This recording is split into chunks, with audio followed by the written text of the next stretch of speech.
सभी प्रतिभागियों के अवसर मिलेगा अपने प्रश्न पूछने के लिए। दो प्रकार प्रश्न पूछ सकता है। एक तो आपको अपने प्रश्न चैट बॉक्स में टाइप करके भेज सकता है, न तो प्रश्न पूछने के लिए हाथ भी उड़ा सकता है।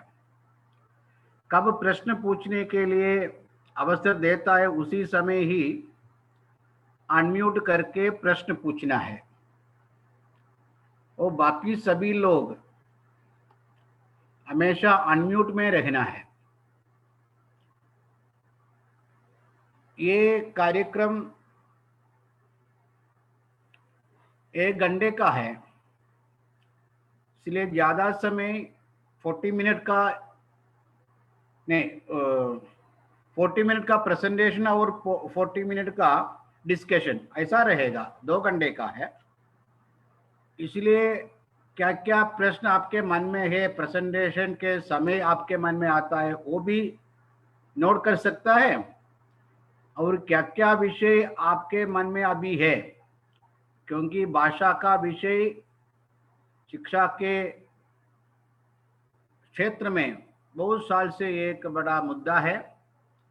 इसलिए मातृभाषा में शिक्षा उसका माध्यम के रूप में सभी भाषाओं का सभी स्थान में कैसे योगदान देना है, ऐसे बहुत विषय है एनईपी के अंदर।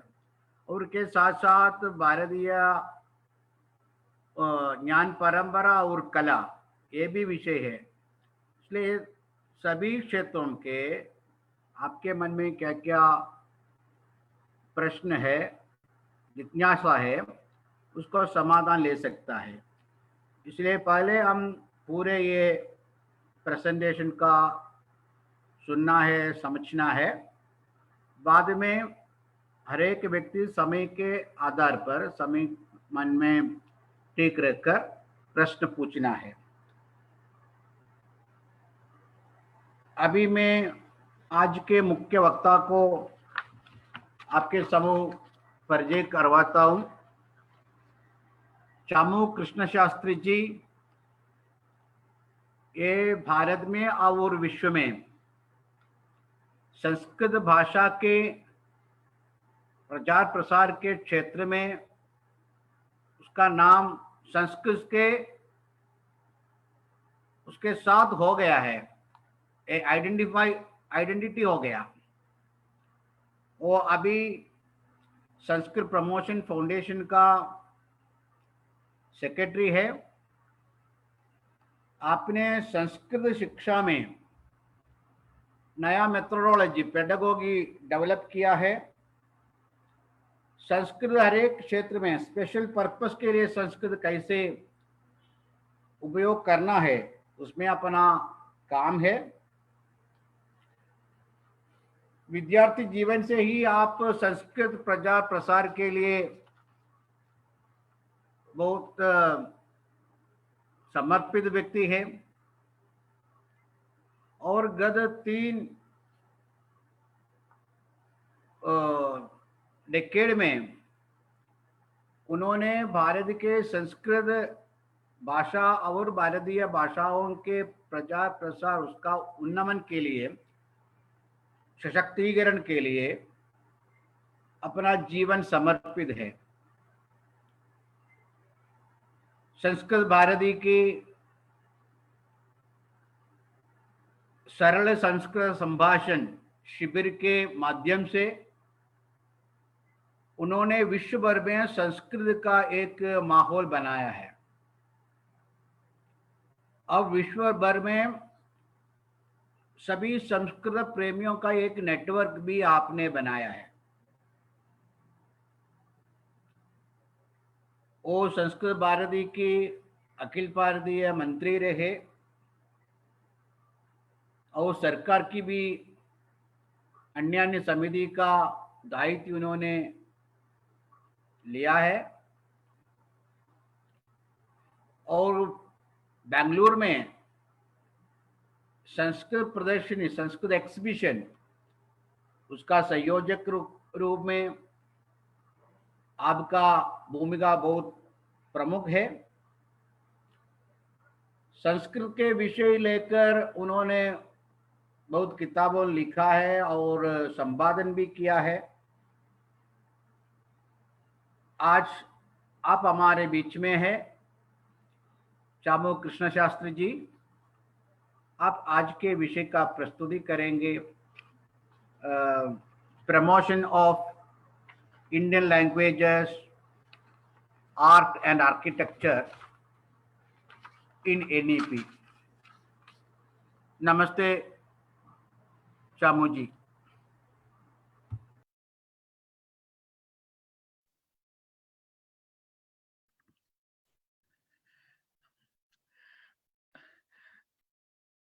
आदरणीय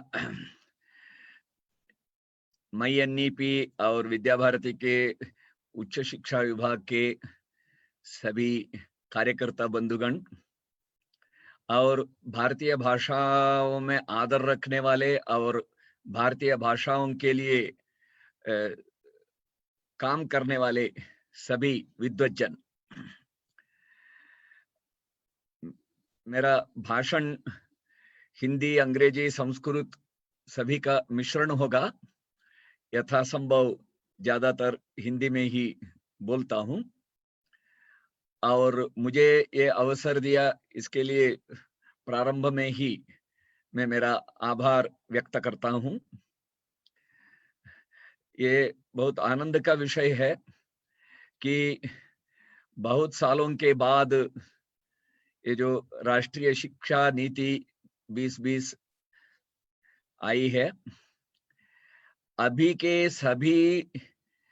तक जितने भी शिक्षा नीतियां या आयोगों का वृत्त आए हैं, उन सभी से इस शिक्षा नीति में भारतीय भाषाओं के संदर्भ में बहुत अच्छा सुझाव प्रस्तुति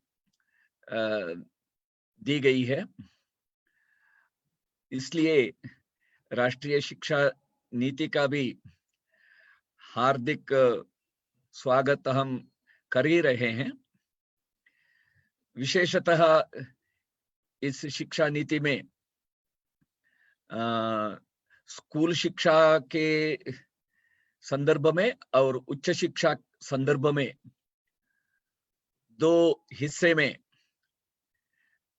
दोनों हिस्सों में भारतीय भाषाओं का संदर्भ में जो आग्रह है और सुझाव है बहुत स्पष्ट है और शुरू से अंत तक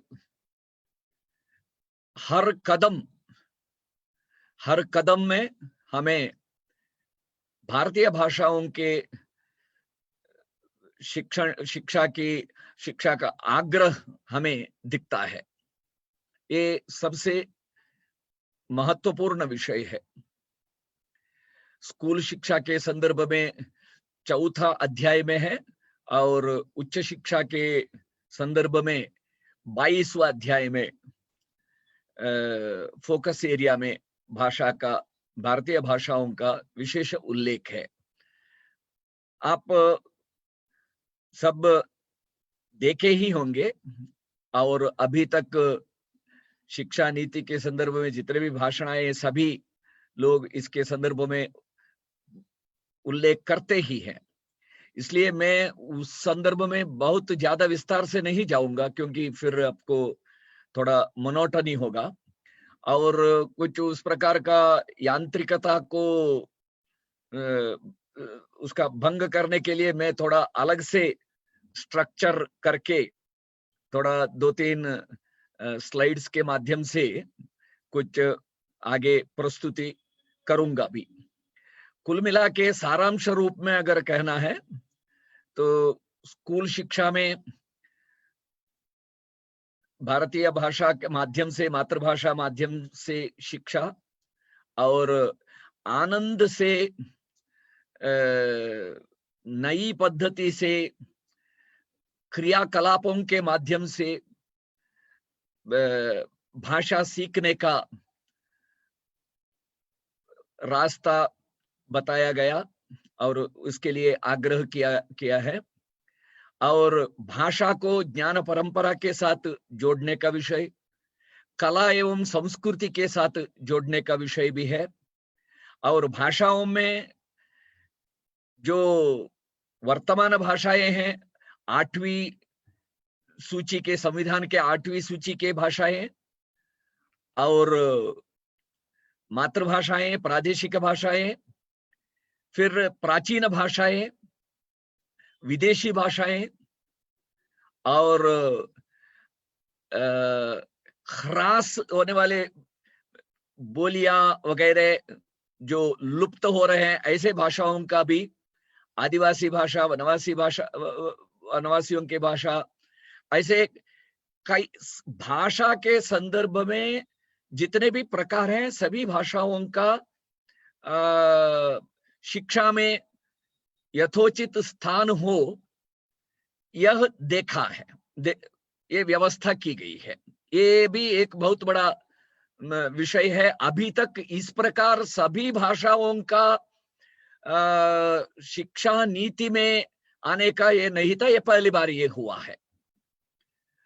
और एक विषय सबसे महत्वपूर्ण है, पहले बार भारत में ये हुआ है कि भाषा, किसी भाषा को थोपने का नहीं, और भाषा का चयन स्वातंत्र छात्रों को दिया गया।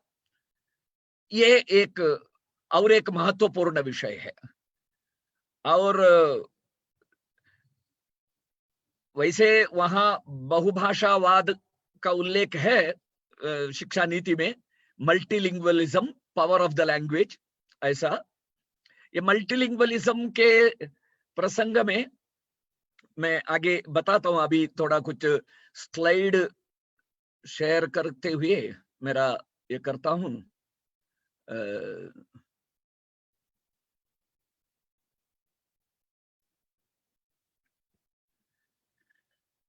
तो विषय आप जानते ही हैं, इसलिए मैं आगे जाता हूं। तो शुरू में कुछ भाषाओं के संदर्भ में वर्तमान स्थिति क्या है, और चुनौतियां और अवसर, ऐसे, और क्या करना, अवसर और क्या करना, ये बताता हूं। ये जो बहुभाषावाद एवं भाषा की शक्ति, इसका उल्लेख किया गया शिक्षा नीति में। ये वैसे तो भारत कभी भी एक भाषा भाषी नहीं था, मोनोलिंगुअल कंट्री नहीं था।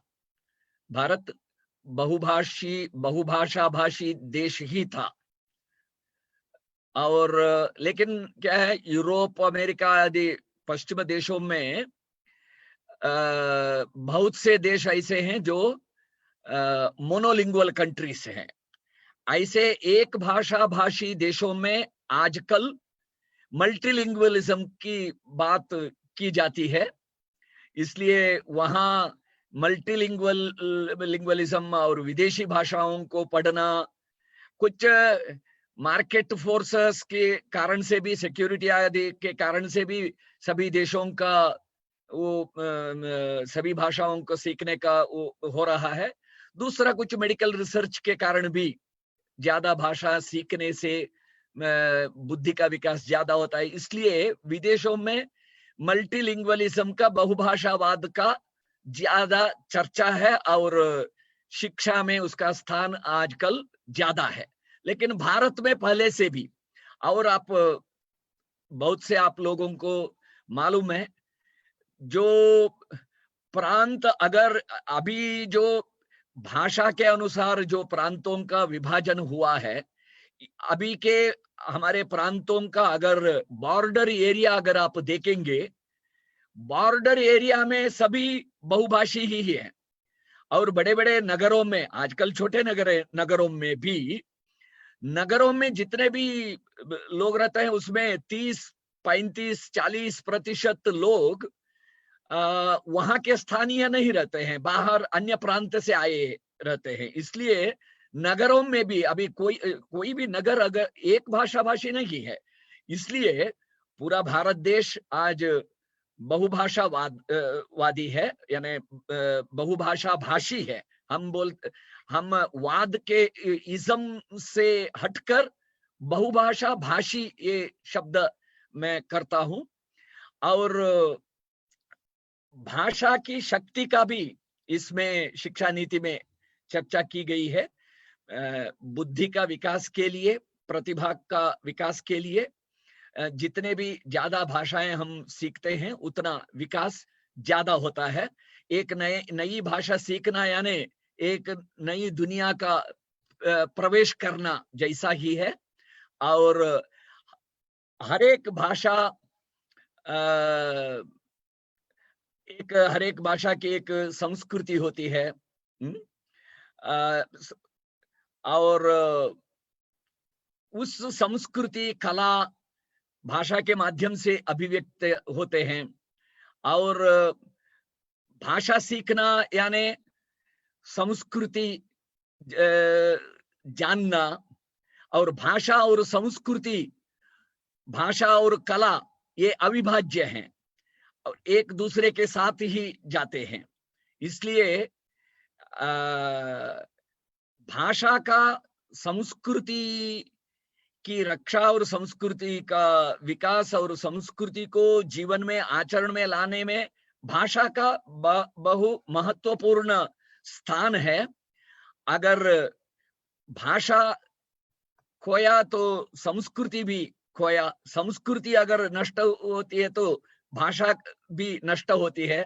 आप लोग जानते होंगे 20 साल पहले फ्रांस में 2 चुनावों के जनरल इलेक्शंस के मुद्दे भाषा थी, आंग्ल भाषा विरोध में था। ऐसे हम दुनिया में बहुत देशों में देखे हैं और भारत में हम भी देखे हैं। अंग्रेजी भाषा के कारण अंग्रेजी संस्कृति किस प्रकार आ रही है। तो ये ऐसे कई मुद्दों से हम भाषा की शक्ति हम समझना चाहिए। भारतीय भाषाओं की वर्तमान स्थिति भी उससे आप परिचित हैं। भारतीय जनगणना के अनुसार लगभग 2000 भाषाएं हैं, उसमें बोलियां सभी सम्मिलित हैं, लेकिन उसमें भी 80-100 भाषाएं कभी भी लुप्त हो सकते हैं, उस स्थिति में है। तो और कई कारणों के कारण 200 सालों के अंग्रेजी माध्यम से जो शिक्षा हुई इसके कारण, और स्वतंत्रता के बाद भारतीय भाषाओं के संदर्भ में जिस प्रकार के कदम उठाना चाहिए था वो न उठाने के कारण, और भारतीय भाषाओं के विकास के लिए टेक्नोलॉजी के साथ साथ भाषा का भी विकास कैसे, वो संदर्भ में मैं आगे बताने वाला हूं, वो न होने के कारण, ऐसे कई कारणों से आज हम सब महसूस करते हैं कि विश्वविद्यालयों में, विशेषतः उच्च शिक्षा में भारतीय भाषाओं के छात्रों की संख्या घट रही है। तो और भारतीय भाषाओं के जो संस्थान हैं उसके भी शोचनीय है। जिस प्रकार मैसूर में अखिल भारतीय भाषा संस्थान है, Indian institute of Indian languages, ऐसे कई संस्थान हैं देश भर में, वहां भी स्थिति बहुत सुधारने की आवश्यकता है, स्थिति शोचनीय है। तो ये सब हमारे लिए चुनौती है। और अंग्रेजी माध्यम की शिक्षा के कारण जो भारतीय मानस बना है उससे वो जो मैकाले शिक्षण पद्धति वगैरह हम जो बोलते हैं, मैं केवल उससे जो आज मानस बना है, अंग्रेजी मानस, ऐसा संक्षेप में मैं बता रहा हूं। अंग्रेजी मानस में जो विषांश अभी प्रविष्ट है, इस विषांश को अगर शोधन करना है, शोधन आयुर्वेद शास्त्र का शब्द है, इसका इस विषांश को हटाना है, तो उसके लिए फिर से भारतीय भाषाओं को राष्ट्र जीवन के सभी क्षेत्रों में फिर से लाना एकमात्र औषध है। तो इसलिए भी ये बहुत महत्वपूर्ण विषय है। ये भी एक हमारे लिए ये बहुत बड़ा चुनौती है। तो भारतीय शिक्षा, अगर शिक्षा वास्तविक रूप से भारतीय होना है तो उसके लिए भारतीय भाषा से ही शिक्षा होना ये भी उतना ही अनिवार्य है। जैसे अंग्रेजी माध्यम शिक्षा, अंग्रेजी प्रधान शिक्षा से अंग्रेजी मानस बना, भारतीय भाषा माध्यम से भारतीय भाषा माध्यम से अगर शिक्षा होगी तो फिर से भारतीय चित्त, भारतीय मानस, भारतीय जीवन फिर से हम ला सकते हैं।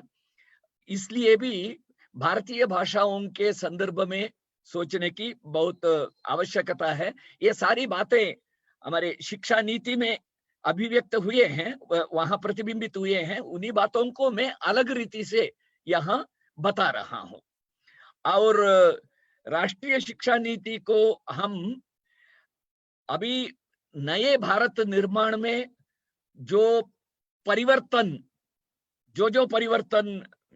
होने की आवश्यकता है, उन सभी परिवर्तनों के लिए, नव भारत निर्माण के लिए, समृद्ध भारत और समर्थ भारत और आत्मनिर्भर भारत निर्माण करने के लिए सबसे श्रेष्ठ साधन शिक्षा है। और उस शिक्षा में परिवर्तन लाने के लिए यह हमें एक बहुत बड़ा अवसर के रूप में ये राष्ट्रीय शिक्षा नीति 2020 आई है। इसलिए इस शिक्षा नीति को अगर उसके क्रियान्वयन का काम सरकार को ही अगर दिया गया तो फिर बहुत कुछ होगा ऐसा मुझे लगता नहीं। इससे पहले भी बहुत शिक्षा नीति आए हैं, लेकिन उससे बहुत बदलाव आया ऐसा नहीं है। लेकिन आनंद की बात यह है, अभी इस बार इस शिक्षा नीति का क्रियान्वयन के लिए सामाजिक संस्थाएं, शैक्षिक संस्थाएं, गैर सरकारी संस्थाएं, संगठन, आंदोलन, जैसे मई नीति, विद्या भारती के उच्च शिक्षा संस्थान, शिक्षा नीति, शिक्षा संस्कृत उद्यानन्यास के भारतीय भाषा मंच आदि कई संगठन, संस्कृत भारती, सभी संगठन इस विषय को हाथ में लिए हैं और इसका क्रियान्वयन के लिए सोच रहे हैं। इसलिए यह शिक्षा नीति समाज परिवर्तन का, शिक्षा में परिवर्तन का, राष्ट्र परिवर्तन का एक बहुत बड़ा साधन अवश्य होगा, यह मेरा विश्वास है। तो किसी भाषा का विकास के लिए 7 आवश्यकताएं हैं, 7 needs for the development of any language.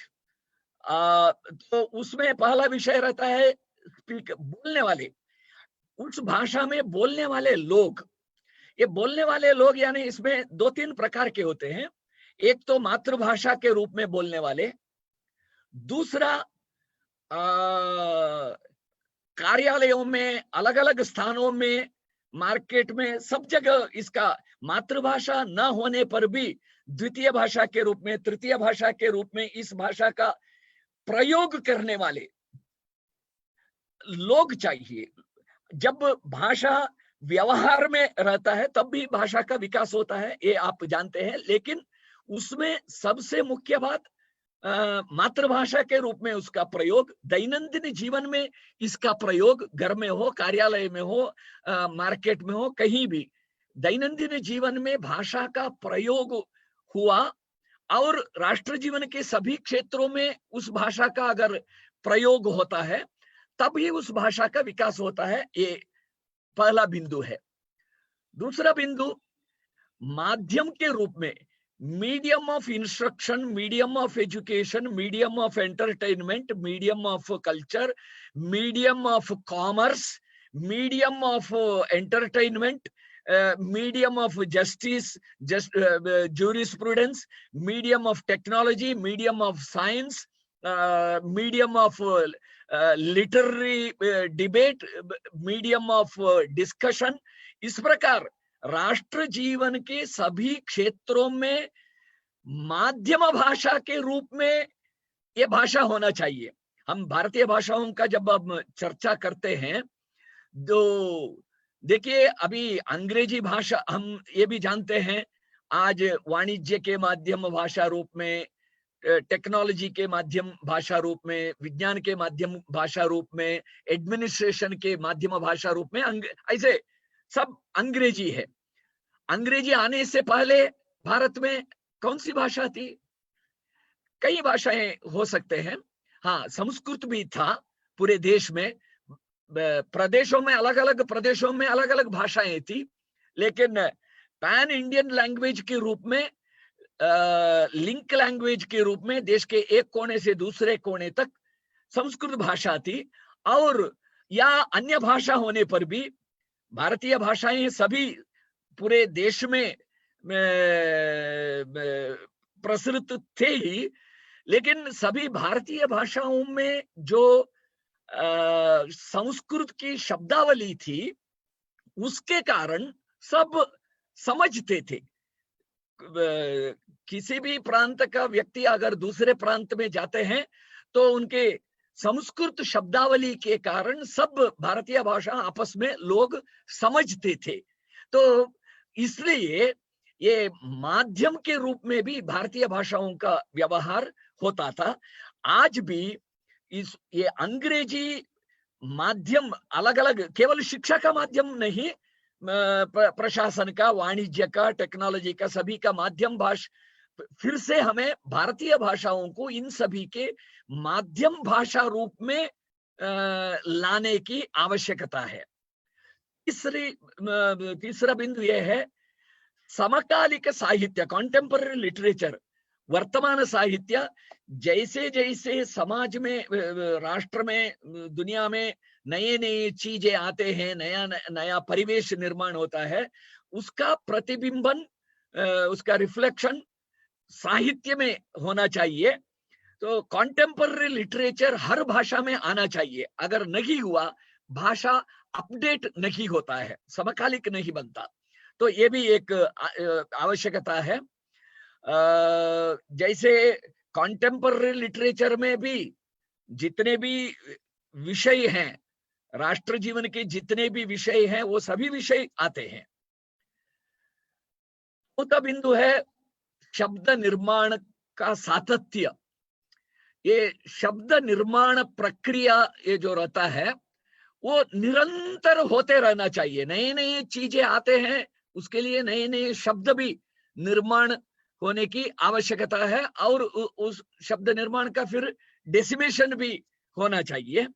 तो अगर नए शब्द निर्माण नहीं हुआ तो फिर समस्याएं आते हैं। क्योंकि अगर कुछ, ये भी एक चर्चा है भाषाविदों के बीच में, बहुत लोगों का कहना है, और and that idea has been already sold by English and other foreign thought processes. क्या है? भाषा ये क्या दरवाजा खोल के रखना चाहिए, सभी भाषाओं से शब्द लेना चाहिए, दरवाजा बंद नहीं करना। ये अन्य भाषाओं से शब्द लेने से भाषा समृद्ध होती है। इस ऐसे कई वाद हैं। ये वहां चाहिए जहां जिन भाषाओं में शब्द निर्माण का सामर्थ्य नहीं है, वहां अन्य भाषाओं से शब्द लेना अनिवार्य है। लेकिन भारतीय भाषाओं की स्थिति ऐसी नहीं है। भारतीय भाषाओं में संस्कृत भाषा के सहयोग से शब्द निर्माण करने का सामर्थ्य है। भारतीय भाषाओं में अनंत कोटि, infinite number of words can be generated with the help of Sanskrit as well as Indian languages. जब यहाँ क्षमता है, तब हम क्यों हमारे शब्दों का अगर हम निर्माण नहीं करते हैं? करना चाहिए। तो इसलिए तब ही भाषा का मूल तत्व वैसे ही रहेगा। नहीं तो वो और एक वस्तुतः इसी कारण से मैं जो फ्रांस में 2 इलेक्शन में मुद्दा भाषा चुनाव का मुद्दा था, ये जो बताया, वहां मुद्दा यही था। अंग्रेजी शब्द फ्रेंच भाषा में अभी ये आ रहे हैं, वो नहीं आना चाहिए। वह केवल शब्द नहीं आ रहा है, शब्द के साथ संस्कृति, अंग्रेजी संस्कृति भी आती है, इसलिए उसको रोकना चाहिए, ऐसा वो चुनाव मुद्दा था। उसी प्रकार लगभग 5000 शब्दों का निषेध भी हुआ वहां। वो कारण cultural invasion, it is not words alone, cultural invasion होता है, ये भी विषय है। तो वो एक और एक मुद्दा है, लेकिन भाषा का विकास के लिए उस भाषा में शब्द निर्माण भी अनिवार्य है। और एडेप्टेशन ऑफ टेक्नोलॉजी, ये भी आप जानते हैं, जब प्रिंटिंग टेक्नोलॉजी भारत में आया था, दुनिया में आया था, तब प्रिंटिंग टेक्नोलॉजी आने से पहले दुनिया में लगभग 5000 भाषाएं थी। लेकिन प्रिंटिंग टेक्नोलॉजी आने के बाद जिन भाषाओं में लिपि नहीं थी और प्रिंटिंग टेक्नोलॉजी अडॉप्ट नहीं कर पाए, ऐसे लगभग 2-2,500 भाषाएं लुप्त हो गई। अब फिर से अभी इंटरनेट टेक्नोलॉजी आया, अभी डिजिटल टेक्नोलॉजी आ रही है। जैसे जैसे टेक्नोलॉजी बदलता है, भाषाओं के लिए भी ये अभी अनिवार्य हो गया है टेक्नोलॉजी को एडेप्ट करना। अगर नहीं करते हैं तो भारतीय भाषाओं का ह्रास होगा, ये भी एक विषय है। जैसे आप सब जानते हैं, जब कंप्यूटर रिवॉल्यूशन हुआ 91 के बाद भारत में, जिस प्रकार भारतीय भाषाओं में सॉफ्टवेयर बना के उसको कॉमन करके भारत में जितने भी कंप्यूटर बेचे गए उनमें मैंडेटरी के रूप में भारतीय भाषाओं में सॉफ्टवेयर, किसी एक देवनागरी बोलिए, हिंदी बोलिए, हिंदी में सॉफ्टवेयर या भारतीय fonts, mandatory common font, common software पूरे देश में नहीं किया। इस कारण से भारतीय भाषाओं का बहुत नुकसान हुआ, क्योंकि कंपैटिबिलिटी नहीं था। अगर कर्नाटक में कोई हिंदी में एक फॉन्ट में अगर करता है, वो दिल्ली में खुलता नहीं था। तो इसलिए सब अंग्रेजी ही फॉलो किया, रोमन फॉन्ट ही, रोमन सॉफ्टवेयर फॉन्ट में अंग्रेजी सॉफ्टवेयर ही प्रयोग किया। लेकिन जापान और चाइना में ऐसा नहीं किए थे, उन्होंने वो मैंडेटरी किया मैंड्रिन भाषा का और जापानी भाषा का। कंप्यूटर में वहां जो भी कंप्यूटर बेचा जाएगा उसमें वो मैंड्रिन भाषा का सॉफ्टवेयर अनिवार्य था। अंग्रेजी भी रखिए, लेकिन ये अनिवार्य रखिए। ये इस प्रकार की पॉलिसी भारत में न होने के कारण हमारा बहुत नुकसान हुआ। न होने के लिए ये भी एक कारण है, हम technology for Indian development of technology development for Indian languages जो डिपार्टमेंट था मिनिस्ट्री ऑफ इलेक्ट्रॉनिक्स में, लेकिन जिस प्रकार काम करना चाहिए तो वो नहीं हुआ। न होने के कारण भारतीय भाषाओं का ये आगे जाना नहीं हुआ। तो ये भी एक महत्वपूर्ण विषय है। 5वां बिंदु। 8वां, connect, emotional connect, utilitarian connect, economic connect.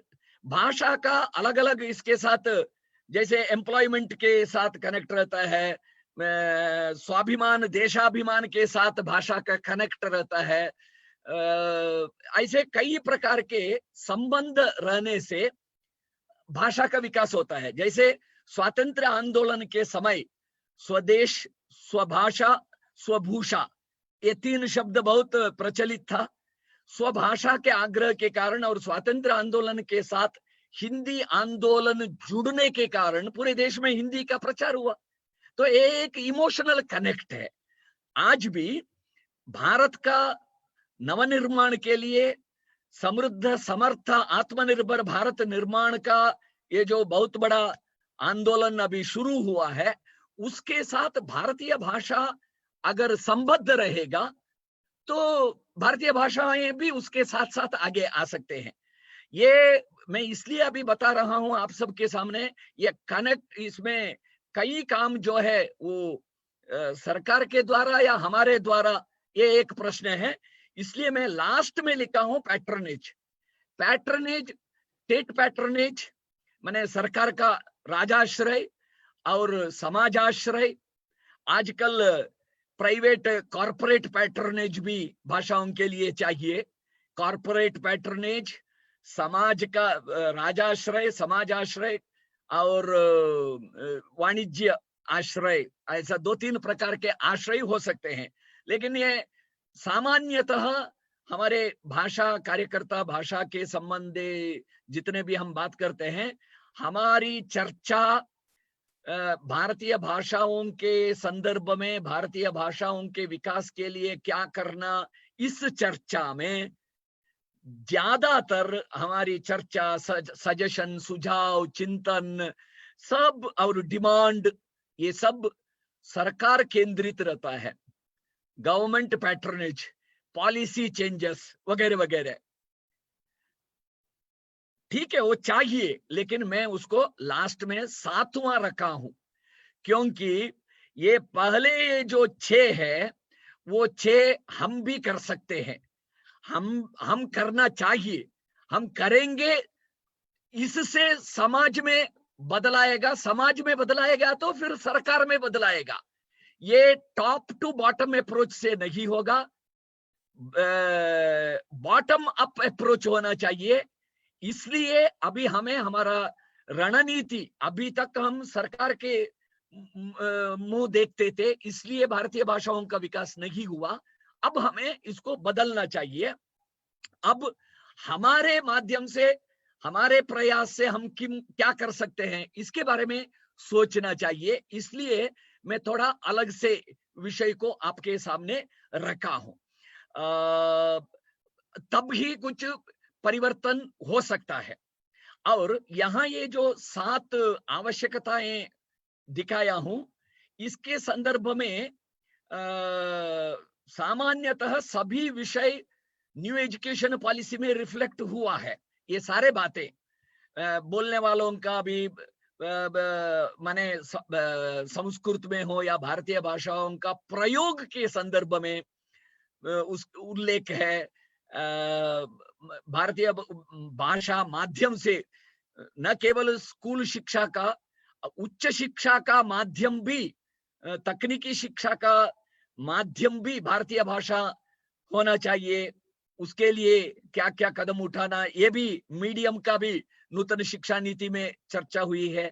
Contemporary literature, नया सामग्री निर्माण का, ग्रंथों का अनुवाद का, सभी भारतीय भाषाओं में एक भाषा से दूसरी भाषाओं में अनुवाद करने का, साहित्य का, सभी भारतीय भाषा साहित्यों का परिचय कराने का, कवियों का परिचय कराने का, ये बातें भी आया है। इसके लिए कॉन्टेम्पररी लिटरेचर हमें निर्माण करना भी होगा, न केवल प्राचीन साहित्य, नव साहित्य निर्माण करना होगा, नव शब्द निर्माण करना होगा।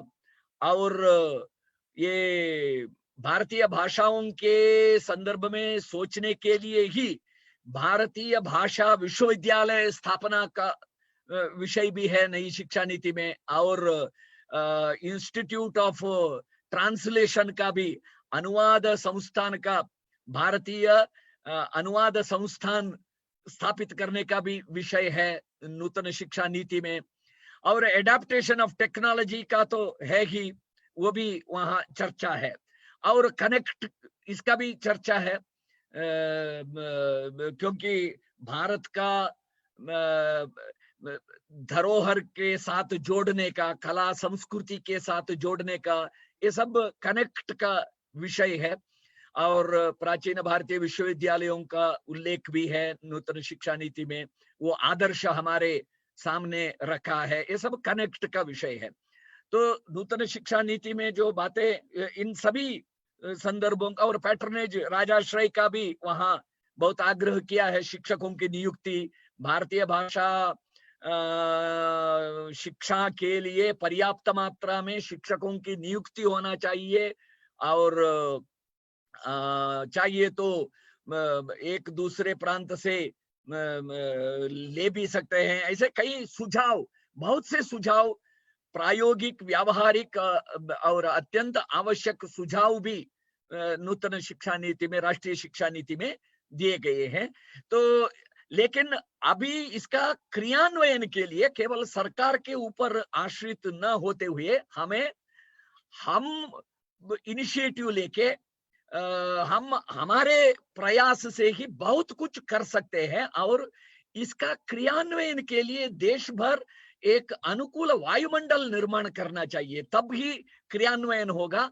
संपूर्ण देश को हमें इसके लिए जागृत करना होगा, अवसर के रूप में इसको बदलने के लिए। तो उसके लिए केवल सरकार से ये नहीं होगा। भारत में जितने भी भाषा संस्थान हैं, भाषा विभाग है, सभी भारतीय भाषाओं के प्राध्यापक हैं, शिक्षक हैं, भाषाविद हैं, हम सभी को मिलके इसके लिए अलग अलग प्रकार के कुछ कार्यक्रम सोचना चाहिए, तब ही इसका क्रियान्वयन हो पाएगा, नहीं तो नहीं होगा। तो उस कार्यक्रमों के संदर्भ में कुछ बातें हम अभी क्या करना चाहिए। पहला, एक पूरे देश में एक वातावरण बनाना चाहिए कि अधिकाधिक भाषाएं सीखें और सिखाएं। लोग, जैसे अगर मैं अभी बेंगलुरु में हूं, बेंगलुरु में आईटी इंडस्ट्री होने के कारण पूरे देश से लोग यहाँ आते हैं। तो यहाँ बेंगलुरु के हमारे भाषा प्रेमी लोगों को क्या करना चाहिए, जिस प्रकार देखिए ये संस्कृत भारती के द्वारा संभाषण शिविरों के द्वारा देश भर संस्कृत सिखाने का जो आंदोलन चला, तो स्वातंत्र आंदोलन के समय हिंदी सिखाने का, हिंदी सीखने का, सिखाने का आंदोलन चला। ऐसे दो बहुत बड़े आंदोलन हमें इतिहास में अब देख सकते हैं। तो इसी प्रकार का हम सभी भारतीय भाषाओं के लिए कार्यक्रम शुरू करना चाहिए। ये समाज प्रेरित होना चाहिए। सभी भाषाविद, भाषा शिक्षक इस कार्य को उठाना चाहिए। अलग अलग मोहल्ले में अलग अलग भाषा सिखाने का शॉर्ट कोर्सेस हम कर सकते हैं। हिंदी शिविर, जैसे संस्कृत संभाषण शिविर चला, उसी प्रकार तमिल संभाषण शिविर, हिंदी संभाषण शिविर, मलयालम संभाषण शिविर, उड़िया संभाषण शिविर, मराठी संभाषण शिविर, ऐसे सब जगह इस प्रकार जहां जहां भी सब जगह अलग अलग भाषा बोलने वाले लोग हैं। जो मैं जिस भाषा, मेरी मातृभाषा जो है, मेरी भाषा को मेरे मोहल्ले में अन्य लोगों को मैं सिखाऊं। तो इस प्रकार अगर हम भारतीय भाषाओं के छोटे छोटे संभाषण शिविर जैसे या भाषा परिचय शिविर अगर शुरू करेंगे, तो और आग्रह करेंगे कि हर एक व्यक्ति और एक भाषा सीखे। हर एक व्यक्ति, अभी जो 2-3 भाषा वो स्कूल में पढ़ते हैं, अंग्रेजी पढ़ते हैं, मातृभाषा पढ़ते हैं, प्रादेशिक भाषा पढ़ते हैं या संस्कृत पढ़ते हैं, हिंदी पढ़ते हैं, 4-5 भाषाएं में 2-3 भाषा पढ़ते हैं, और परिसर परिवेश के कारण 2-3 भाषा और भी जानते होंगे। जो भाषा मैं नहीं जानता हूं, ऐसी एक नई भाषा सीखना चाहिए। ये एक आंदोलन पूरे देश में खड़ा करना चाहिए। हम इस विचार का भी प्रचार करना चाहिए। और एक भाषा सीखिए, बस जो भाषाएं जानते हैं इसके अलावा और एक भाषा सीखिए, आनंद से सीखिए, आत्मतृप्ति के लिए सीखिए। ऐसा अगर शुरू करेंगे और बच्चों को भी इसके लिए प्रेरित करेंगे, तो पूरे देश में एक दूसरी भाषा का के प्रति आत्मीयता दिखाने का एक भाव, एकता का, आत्मीयता का भाव बढ़ेगा। देखिए, प्राचीन भारत का भी विशेषता यही था, विविधता थी, कभी एक रूपता नहीं थी, एक रूपता नहीं थी, विविधता थी, लेकिन उस विविधता में एकता थी, एकात्मता थी, समरसता थी, परस्पर संबद्धता थी। उसी प्रकार ये जो पूरकता थी, समरसता थी, ममता थी, उसी प्रकार आज विविध भाषा सीखने का कार्यक्रम के माध्यम से हम फिर से उस एकता, एकात्मता, समरसता और आत्मीयता का भाव हम बढ़ा सकते हैं। ये केवल भाषा सीखने का कार्यक्रम नहीं। रविंद्रनाथ ठाकुर जी का एक वाक्य में पहले पढ़ा था, भाषा विरसता का कारण नहीं बनना चाहिए, भाषा लोगों को नजदीक लाना चाहिए और जोड़ने का काम करना चाहिए। वो काम हम अभी इस और एक भाषा सीखिए इस आंदोलन से, इस प्रकार का कार्यक्रम लेने से हम लोगों में फिर से ये एक आत्मीय भाव पैदा कर सकते हैं। इसलिए यह एक कार्यक्रम अगर हम विविध भारतीय भाषाओं के अध्यापक, शिक्षक, प्राध्यापक, छात्र अगर ये सोच सकते हैं, बहुत एक अच्छा माहौल देश में बनेगा। दूसरा, एक भारतीय भाषाओं का परिचय के लिए और इसका परिचय कराने के लिए, अगर भारतीय भाषाओं का परिचय हुआ और उसका वैशिष्ट्य मालूम हुआ और अगर कितना सरल है यह अगर जानकारी मिलती है, तो फिर सीखने के लिए वो उत्सुक होंगे। उसके लिए कॉलेजेस में, महाविद्यालयों में, विद्यालयों में या मोहल्लों में भारतीय भाषा उत्सव नाम का कार्यक्रम करना चाहिए। इसके लिए एक दिन चुनना उचित रहेगा। मेरा सुझाव है, तमिलनाडु के बहुत प्रसिद्ध कवि, वो पूरे भारत के ही राष्ट्र कवि है, सुब्रमण्य भारती जी, उनका जन्मदिन दिसंबर 11 को है। उस दिन को हम भारतीय भाषा उत्सव के नाते हम ले सकते हैं। मैं भारतीय भाषा उत्सव यानी एक दिन का कार्यक्रम होगा, उसमें उस कॉलेज में हर एक महाविद्यालय में बहुत भारतीय विविध भाषा भाषी छात्र रहते हैं। उस दिन उस उत्सव में सभी अपने अपने राज्य के वेशभूषा पहन के, फिर वहां एक स्टॉल रहेगा, उस स्टॉल में जो कोई आए उनको अपनी भाषा का परिचय कराए। उसमें 4 वाक्य, मेरा नाम, मम नाम, नन्न हेसरू, ऐसे अपने परिचय का 10 वाक्य वो वहां सिखाए। एक आनंद का उत्सव का वहां होगा। उस भाषा के संदर्भ में कुछ वहां एग्जिबिट्स भी रह सकते हैं। फिर उस भाषा भाषी लोगों का आहार, फूड कोर्ट भी वहां हो सकता है। ऐसे कई प्रकार के, फिर उस भाषा, अलग अलग भाषाओं के संगीत, नृत्य आदि कलाओं का प्रदर्शन भी हो सकता है। कई प्रकार के कार्यक्रम इसमें सोच सकते हैं। एक दिवसीय इस प्रकार का कार्यक्रम अगर हर महाविद्यालय में भारतीय भाषा उत्सव नाम का अगर ये कार्यक्रम अगर होगा, बहुत पॉपुलर कार्यक्रम होगा।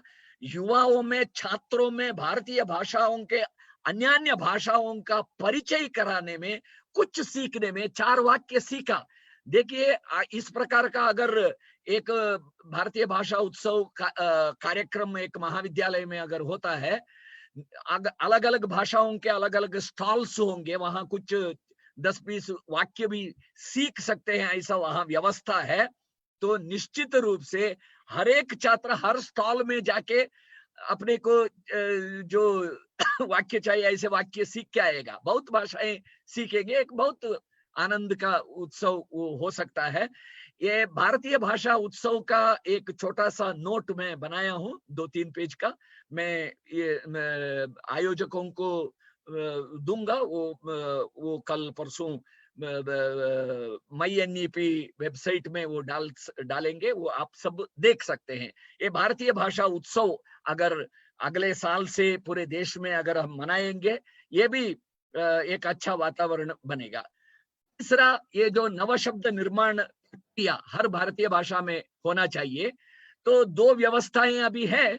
एक तो हर एक केंद्र सरकार का और राज्य सरकार का, ज्यादातर केंद्रीय सरकार के सभी मंत्रालयों में, हर एक कार्यालय में, हर एक इसमें राजभाषा विभाग का वहाँ व्यवस्था रहती है। राजभाषा विभाग में उस मंत्रालय के अपेक्षित शब्दावली निर्माण का ये वो सोचते हैं, और राजभाषा के रूप में हिंदी को कैसे लाना, इसके लिए वहां प्रयास रहता है। ये एक व्यवस्था वहां है। दूसरी व्यवस्था council for scientific and technical terminology, CSTT नाम का संस्थान है शिक्षा मंत्रालय के अंतर्गत, और उस संस्थान के माध्यम से अभी तक 9 से 10 लाख शब्दों का निर्माण हुआ है, और लगभग 500 कोशों का भी प्रकाशन हुए हैं। लेकिन कुछ वहां भी अभी ये होना है, वो ऐप के जैसे अभी मोबाइल में टाइप करते ही वहां से हमें वो शब्द मिलना चाहिए, 10 लाख शब्द सर्चेबल फॉर्मेट में टाइप करते ही मिलना जैसा अभी नहीं है, उस प्रकार वो आशा करता हूं कि सद्य वो ऐसे अगले 1-2 साल में इस प्रकार का वो व्यवस्था करेंगे। तो 2 व्यवस्थाएं तो है, वो चलेंगे, लेकिन यह केवल उन दोनों को अगर छोड़ेंगे, ये काम बहुत बड़ा काम है और सभी भारतीय भाषाओं में ये होना है। देश भर ये सभी भाषा शिक्षकों के, भाषा प्राध्यापकों के बीच यह एक नित्य कार्य, नित्य चर्चा का विषय ये होना चाहिए। भाषा विभागों में ऐसे नए नए शब्द जिनका अंग्रेजी में है, भारतीय भाषा में शब्द नहीं है, तो उसको अनाउंस करिए, छात्र अध्यापक सब अपना अपना सुझाव दें, फिर उससे शब्दों का चयन करें, फिर उसका प्रसारित करें। ऐसा ये शब्द निर्माण प्रक्रिया पूरे देश में होना चाहिए। सब चीज सेंट्रलाइज्ड होने से यह नहीं होगा, डिसेंट्रलाइज होना, सब जगह होना, सभी लोग इसमें पार्टिसिपेट करना, भाग लेना, तब ही स्वल्प काल में ये अपडेट हो सकता है। अभी हम शब्दों के संदर्भ में बहुत पीछे हैं, टेक्नोलॉजी रिलेटेड बहुत शब्द अभी करना है, तो ये भी एक आंदोलन के रूप में पूरे देश में सभी ये काम लेना चाहिए। और इसके संदर्भ में चर्चाएं, कैसे शब्द कैसे होना चाहिए, स्वल्पाक्षर, उच्चारण सुलभ, प्रयोग सुलभ, मात्र, ऐसे कई विषय हैं, वो कैसे ये होना चाहिए, तो ये एक चर्चा है। सभी भारतीय भाषाओं को सीखने के लिए, सिखाने के लिए ऑनलाइन ऑफलाइन कोर्सेस के नई सामग्री निर्माण करना चाहिए। पहले ये प्रक्रिया चलती थी, central institute of Indian languages Mysore में जो स्थापित हुए, वो इसी काम के लिए IAS IPS सिविल सर्विस अधिकारियों को अलग अलग प्रांत गए तो वहां अल्प समय में वहां की प्रांतीय भाषा सिखाने के लिए सभी भारतीय भाषाओं का सीखने का पुस्तकें वहां कोर्स मटेरियल तैयार किए, और लैंग्वेज लेबोरेटरी में 1 महीने में 2 महीने में भाषा सीखने का व्यवस्था भी वहां किया था। लेकिन वो संस्थान के कुछ ICU में, वो भाषा विज्ञान संस्थान ICU में गया, इसलिए वो सारा प्रक्रिया भी अभी बंद पड़ा है। अभी पिछले 10 साल से मुझे लगता है 10-15 साल में भारत में ऐसे कुछ इंडिविजुअल्स प्रयास किए होंगे, लेकिन बहुत बड़ा इम्पैक्ट करने वाला ऐसा प्रयास नहीं हुआ है। भाषा शिक्षा का अलग अलग स्तर रहते हैं, अलग अलग स्तरों में अलग अलग अंशों का पढ़ाने का ये नई आकर्षक शिक्षण सामग्री का निर्माण, यह भी सभी भारतीय भाषाओं में बड़े पैमाने पे होना चाहिए। 5वां, ये जो नई शिक्षा नीति के एक डुअल डिग्री का, दोहरी डिग्री का एक अवसर दिए हैं। रेगुलर कोर्स में 1 डिग्री करते समय ऑनलाइन डिस्टेंट लर्निंग मोड से दूसरे डिग्री कर सकते हैं, ऐसा एक व्यवस्था आने वाली है। तो इसके अंतर्गत अगर हम भाषा सिखाने के लिए अलग अलग प्रकार के कोर्सेस अगर हम ऑफर करेंगे, इसके लिए पहले पाठ्यक्रम तैयार करना, पाठ्य सामग्री तैयार करना, ये फिर सभी single stream institution multi stream institution होना चाहिए, एकांगी विषय के संस्थान बहु विषयक संस्थान होना चाहिए, ये भी एक है। तो वहां भी स्टेम कॉलेजेस में, साइंस टेक्नोलॉजी इंजीनियरिंग मेडिकल आदि कॉलेजेस में भी इस प्रकार के certificate courses for credits offer कर सकते हैं। तो ये सब हम भारतीय भाषा सिखाने के लिए स्टेम कॉलेजेस में भी भारतीय भाषाएं सिखाने के लिए एक बहुत बड़ा अवसर इस नई शिक्षा नीति के माध्यम से हमें खुला है। इसका पूर्ण अवसर लेने के लिए अभी इनिशिएटिव भाषा प्राध्यापकों को, भाषा विभाग विश्वविद्यालयों में, महाविद्यालयों में जो भाषा विभाग हैं, इनको इनिशिएटिव लेना चाहिए, अग्रसर होना चाहिए, नए नए पाठ्यक्रम करके ऑनलाइन या offline certificate course, degree course और क्रेडिट कोर्स और ड्यूअल डिग्री कोर्स, ऐसे कई प्रकार के कोर्सेस हम कर सकते हैं, ऑफर कर सकते हैं। ये एक बहुत बड़ा अवसर भारतीय भाषाओं को मिला है।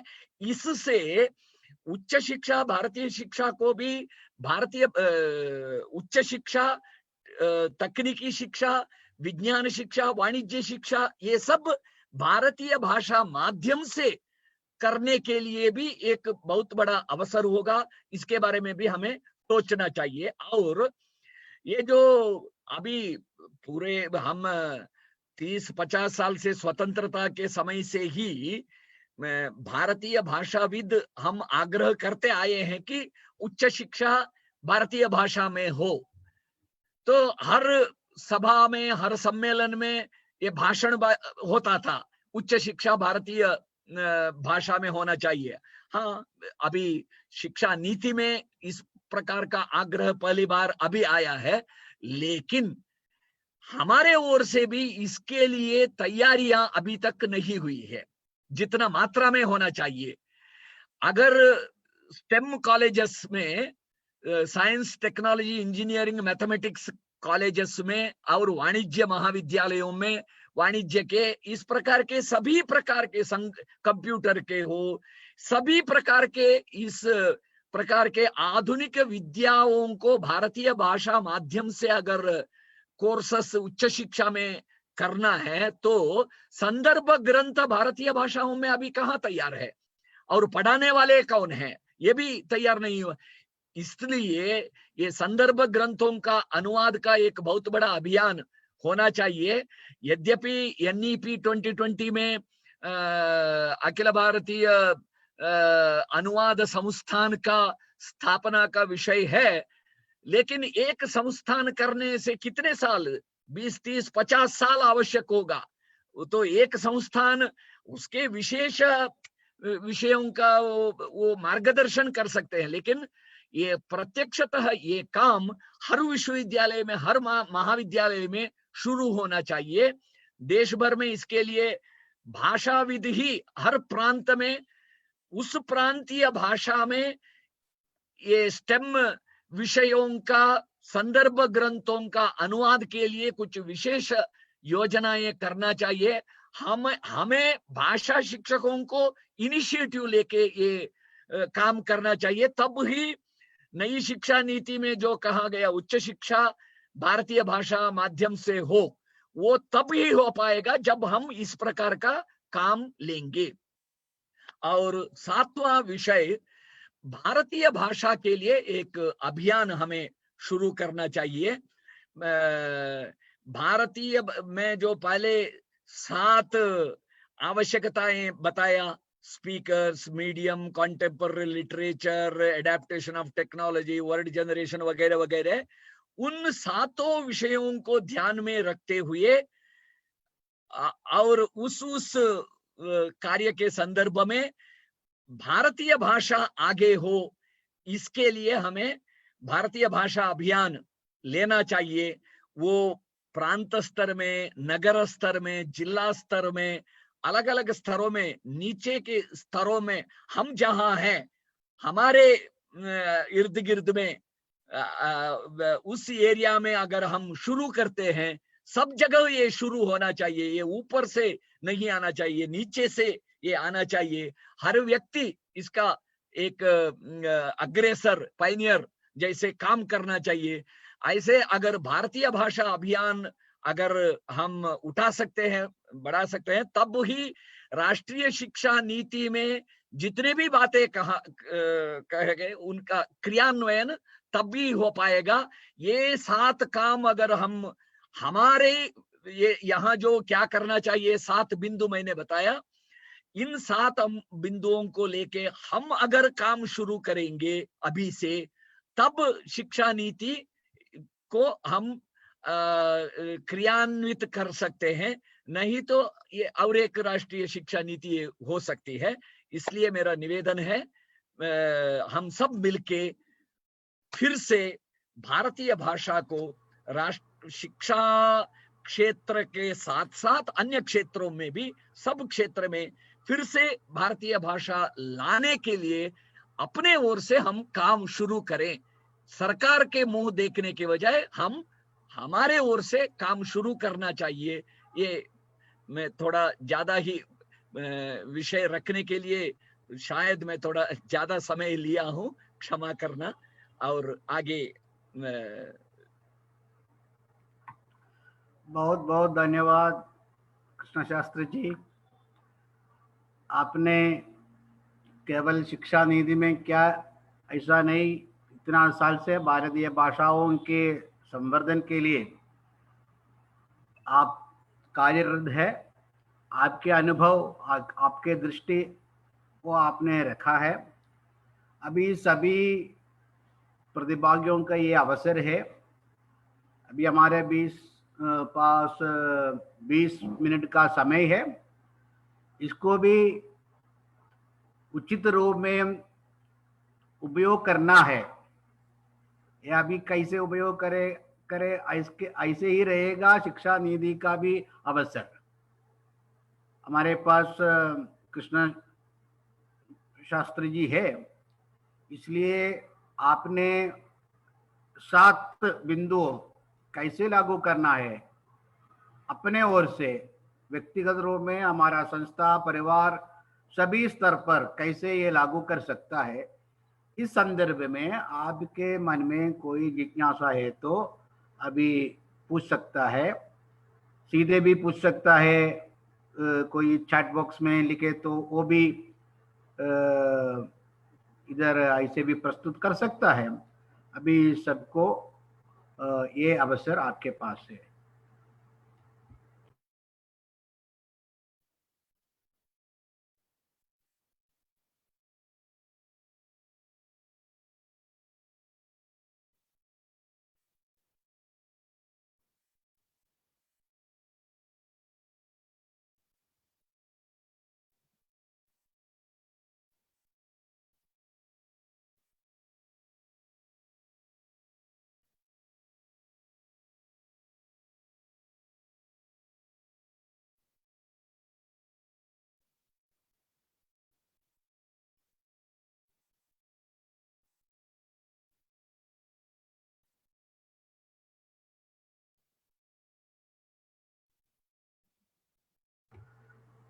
कौन पूछना चाहता है उसका नाम भी चैट बॉक्स में लिखिए, उसका नाम बुलाएगा, वो अनम्यूट करके क्वेश्चन रखना है।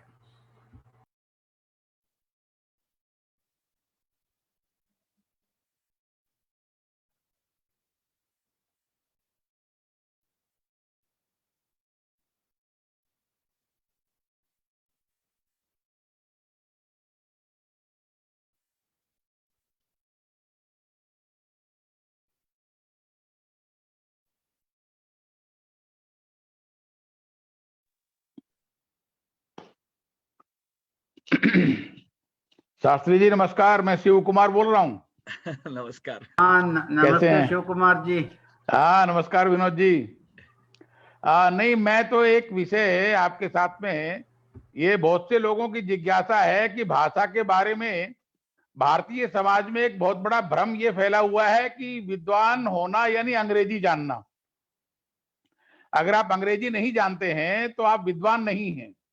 तो सामान्य रूप से ये जो एक अवधारणा बनी हुई है, इसके निवारण के लिए समाज में क्या प्रयास किया जाना चाहिए? अपने विषय का कितना भी वो विद्वान क्यों ना हो, परंतु अगर अंग्रेजी नहीं जानता है तो वो विद्वान नहीं है। इस प्रकार का एक विचित्र भ्रम बना हुआ है। इस भ्रम निवारण के लिए क्या प्रयास करना चाहिए? मुझे लगता है इसके बारे में थोड़ा सा कुछ बताएंगे तो अच्छा रहेगा। जी। इसमें 2-3 बातें हमें कराना होगा। एक तो जब अन्य भाषा माध्यम उच्च शिक्षा अन्य भाषा माध्यम से शुरू होगा तब परिस्थिति में बदल आएगा, एक। दूसरा, वो होते ही जो सिविल सर्विस परीक्षाएं, अलग अलग के परीक्षाएं वगैरह वहां भी, और आईआईटी जैसे प्रतिष्ठित संस्थानों में जब भारतीय भाषा माध्यम से शिक्षा होगी तब मानसिकता बदलेगी, ये एक। दूसरा, जैसे अंग्रेजों के काल में 100-150 साल पहले अंग्रेजों ने क्या किया, अंग्रेजी भाषा को 2 विषयों के साथ जोड़ा।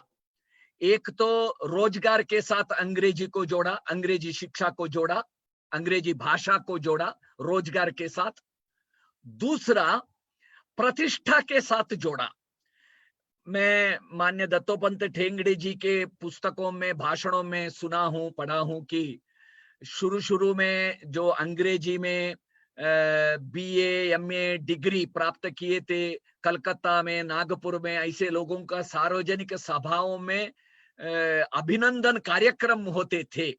तो शोभा यात्रा में हाथी के ऊपर बिठा के शोभा यात्रा में लेके जाते थे। इस प्रकार प्रतिष्ठा का विषय बनाया।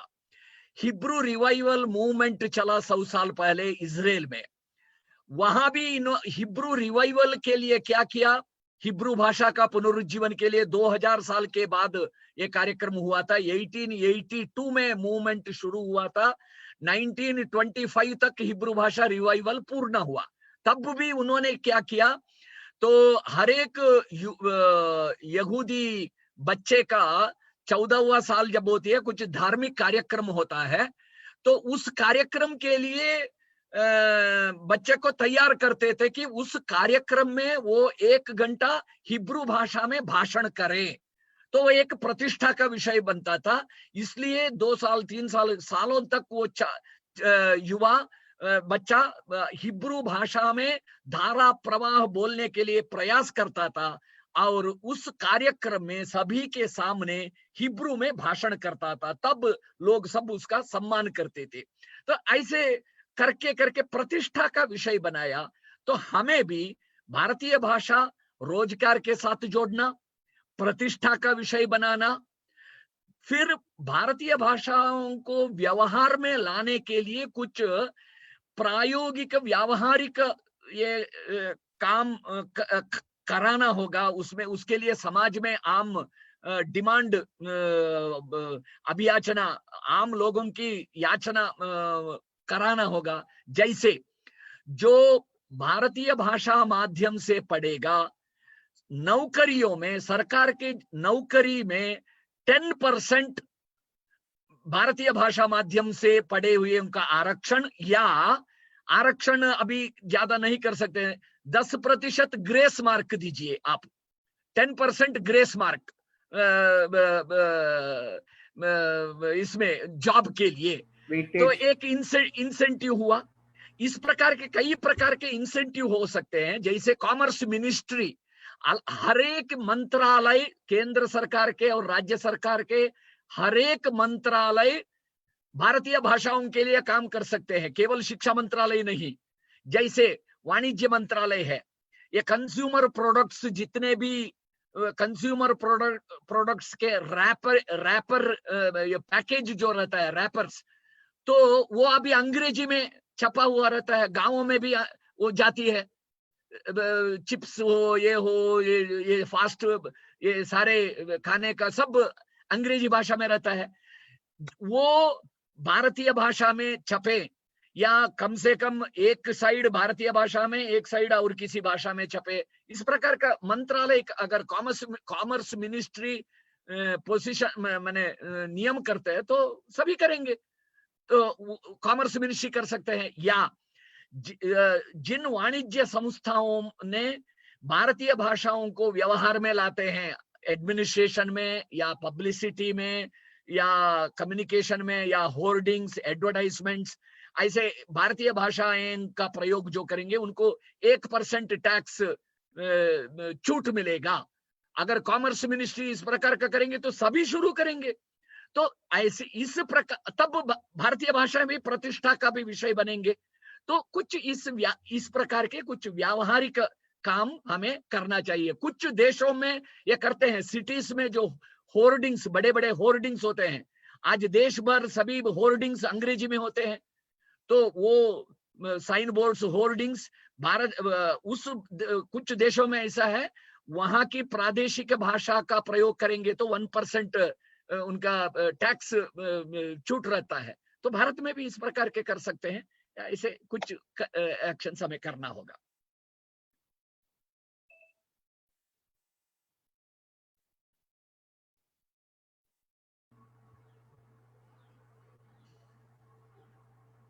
अभी किसी को प्रश्न पूछना है? शिव कुमार जी को भी धन्यवाद।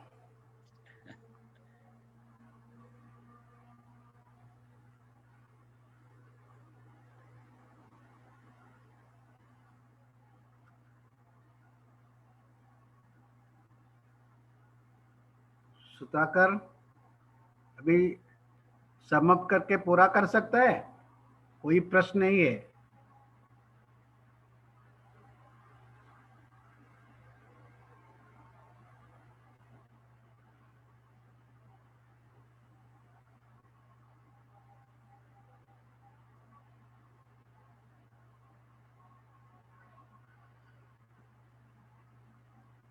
MINEP वेबिनार सीरीज में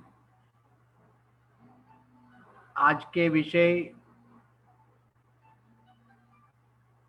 ये शिक्षा निधि का मूल विषय है। कृष्ण शास्त्री जी ने कहा, शिक्षा में परिवर्तन मतलब इस शिक्षा में भारतीयता लाने का मतलब भारतीय भाषाओं में शिक्षा ही है। साथ साथ भारतीय ज्ञान परंपरा, कला, जीवन मूल्य वो सब है, लेकिन ये सबके आधार और माध्यम अपना भाषा ही है। आज के संदर्भ में या भारत के अंग्रेजों के कालकल समय से वो कैसे अंग्रेजी जीवन शैली हमारे जीवन में आ गया, वो भाषा के साथ आ गया, शिक्षा के साथ आ गया। कैसे उसको प्रतिष्ठा दिए वो भी अभी उल्लेख किया है। इसके एक यू टर्न करना है, इसलिए भारतीय भाषाओं में पढ़कर वो नीट एग्जाम में आ गया, यूपीएससी ऐसे उच्च पद पर प्रतियोगी भर्ती परीक्षाओं में अच्छी स्थान में मिलकर अपने अपने गांव में, शहर में कोई बच्चे ऐसे मॉडल बनते हैं,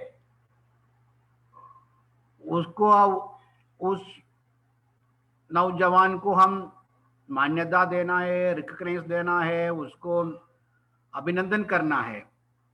ऐसे अपने अपने भाषाओं में भी स्कूली शिक्षा, उच्च शिक्षा और शोध तक कर सकता है। वो अपने अपने शोध प्रबंध, क्या आज के संदर्भ में वो इंग्लिश में अनिवार्य हो जाता है, लेकिन उसको स्वयं अपने शोध प्रबंध अपने भाषाओं में या कोई भारत के अन्य भाषाओं में, 2-3 भाषा में, आज के संदर्भ में ये इतना बड़ा कार्य बहुत महनीय है, लेकिन इतना कठिनाई का काम नहीं है। अन्य भाषाओं में उसका अनुवाद करके प्रिंट कर सकता है, न तो ऑनलाइन में उपलब्ध कर सकता है। ऐसे शोध तक, शोध प्रबंधक तक अपने भाषाओं में आना है। ये भाषाओं की समृद्धि, आज के विषय, आज के ज्ञान विज्ञान अपने भाषाओं में आने के कारण ही भाषा संपन्न समृद्ध हो जाएगा। इसलिए नया नया क्या विज्ञान आ गया है, टेक्नोलॉजी का विषय संदर्भ पर या वाणिज्य के क्षेत्र में नया एक कोई लेजिस्लेशन आ गया, उसका भी अपना भाषा में होना चाहिए। ये मेरा एक छोटा सुझाव है। और गत 10 साल से, 10 साल नहीं है, अभी 9 साल हो गया भारतीय भाषा मंच का गठन के पश्चात, वो भारतीय भाषाओं के, सभी भाषाओं के एक अंतर संवाद के आधार पर वो शुरू किया है। ये पहले भारतीय भाषाओं के बीच में, भाषाओं के बीच में एक एकात्मता और एक समन्वय के वातावरण, स्पर्धा का नहीं है, एक परस्पर पूरकता का एक वातावरण, एक अप्रोच को उत्पन्न करना हमारा प्रथम कर्तव्य है। इसके साथ साथ हर एक भाषाओं के लिए सम्मान देना है। अभी भारत के भाषाओं के विषय आए तो तुरंत वो आ जाएगा हिंदी का, न तो संस्कृत का। ने इस संदर्भ में हम सब ने भारत का सभी भाषा भारतीय भाषा है, राष्ट्रीय भाषा है, उसी सोचकर दृष्टिकोण से हम भाषा का विषय और भाषाओं के समृद्धि के लिए काम करना है। मैं 2 सुझाव मेरा मन में है, वो आपके सम्मुख रखता है। एक तो भाषाओं के उत्सव के बारे में कृष्णमूर्ति जी ने कहा, 4-5 साल से शिक्षा संस्कृत उद्यान्यास और भारतीय भाषा मंच के प्रयास से और सभी भाषा भाषियों के सहयोग से 21 फरवरी अंतर्राष्ट्रीय मातृभाषा दिवस के संदर्भ में कहां कहां हो सकता है वहां हम ऐसे भाषा उत्सव हम मनाते हैं। गत वर्ष चेन्नई में हुई, त्रिवेंद्रम में हुई। जैसे चामू जी ने कहा, वो सब अपने अपने भाषाओं में कुछ बोलेंगे, कोई गीत गाएंगे। अभी आपने एक अच्छा प्रारूप बनाया है इस माहौल में, इस महोत्सव में।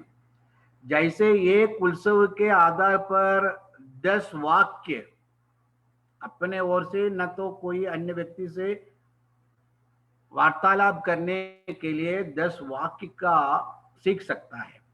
एक बहुत बड़ा मॉडल है। हमने भी प्रयास किया है, जैसे संस्कृत भारती ने बनाया वदतु संस्कृतम, उसका छोटा छोटा वाक्य है संस्कृत और अन्य भाषाओं में।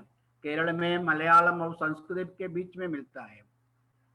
हमने कुछ समय वो शुरू किया है, एक दिन एक वाक्य उसके फॉलो करके, संस्कृत भारती का संस्कृत भाषण का एक किताब वदतु संस्कृतम किताब फॉलो करके हर एक दिन एक वाक्य, उसमें क्या है वही अपने अपने भाषाओं में लिखकर, कोई व्हाट्सएप ग्रुप से, कोई ऐसा ग्रुपों से हम उसका एक बड़ा आंदोलन ललित रूप से कर सकता है, मुझे ऐसा लगता है। जैसे आपने सुझाव दिया भारतीय का जन्मतिथि, ऐसे सभी को मान्यता है तो वो भी कर सकता है। और अंतर्राष्ट्रीय मातृभाषा दिवस के संदर्भ में भी ये करना है। ये राज्यों में करना है, जिला स्तर में करना है, महानगर में करना है, गांव तक करने के लिए, और अपना अपना विद्यालयों में। गत वर्ष हमने कुछ प्रयोग किया है नेशनल इंस्टीट्यूट में, क्योंकि वहां अन्य भाषा भाषी छात्र हैं, इसलिए ऐसा भी कुछ प्रयोग शुरू किया है, वो भी बहुत सफलपूर्ण था। दूसरा मुझे मन में एक है, जैसे उच्च शिक्षा के संदर्भ में किताबों का निर्माण केवल अनुवाद के से नहीं है। कोई भी शिक्षक, प्रशिक्षक, प्रोफेसर वो अपने विषय में, अपने भाषा में एक मूल ग्रंथ, टेक्स्ट बुक के जैसे ग्रंथ लिखना इतना बड़ा विषय नहीं, आसानी से कर सकता है, क्योंकि वो 3 साल 5 साल एक विषय अपने क्लास में पढ़ाए तो उसके संदर्भ में उसके विद्यार्थी के उस स्टैंडर्ड के आधार पर उसका लोकल फ्लेवरिंग भी उसमें जोड़कर मूल रूप से किताब लिख सकता है। ऐसा लिखना, कम से कम एक किताब मेरा सब्जेक्ट में मैं लिखूं, ऐसे हर एक अध्यापक प्राध्यापक स्वयं शपथ लेना है, वो उसको हम प्रमोट भी करना है। ऐसे अभी 6 विषय हमारा हाथ में है, एक विषय में कुछ सरकार का भूमिका है, लेकिन साथी विषयों में, बिंदुओं में व्यक्ति को इतना बड़ा भूमिका है भाषाओं के पुनर्स्थापन समृद्धि में। ये एक असुलभ संदर्भ है नई शिक्षा नीति। शिक्षा जगत से जुड़े सभी, उच्च शिक्षा, शोध शिक्षा और प्रतियोगी परीक्षा, भर्ती परीक्षा, ये सब में अपनी भाषाओं को अवसर मिलना है, ऑप्शन मिलना है। और बच्चों को वो भी ऑप्शन, कोई कंपलसरी अनिवार्यता नहीं है, उसको हम ज़्यादा प्रमोट करके एक माहौल बनना है विद्यालयों में, महाविद्यालयों में, गांवों में। ऐसे मुझे ऐसा लगता है जैसे हर एक गांव से लेकर प्रांत तक और राष्ट्रीय स्तर के कितना बड़े बड़े लोग ये इंडिपेंडेंस के बाद भी आ गया, वो अभी प्रतिष्ठित लोग है, वैज्ञानिक है, वो जज है, न्यायमूर्ति है।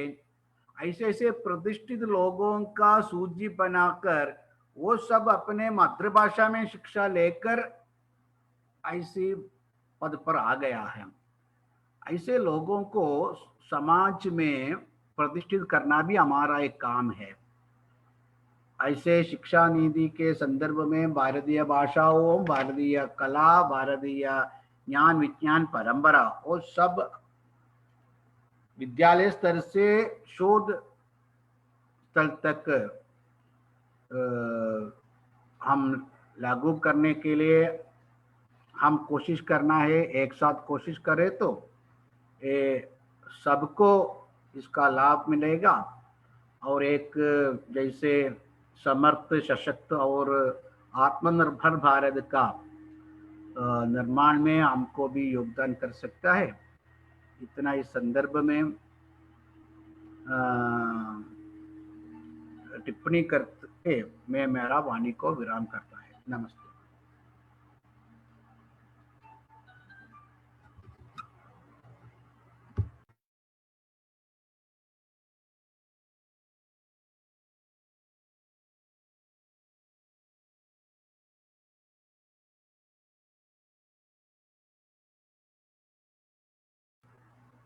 अभी धन्यवाद करेंगे, धन्यवाद के बाद शांति मंत्र से समाप्त हो जाएगा।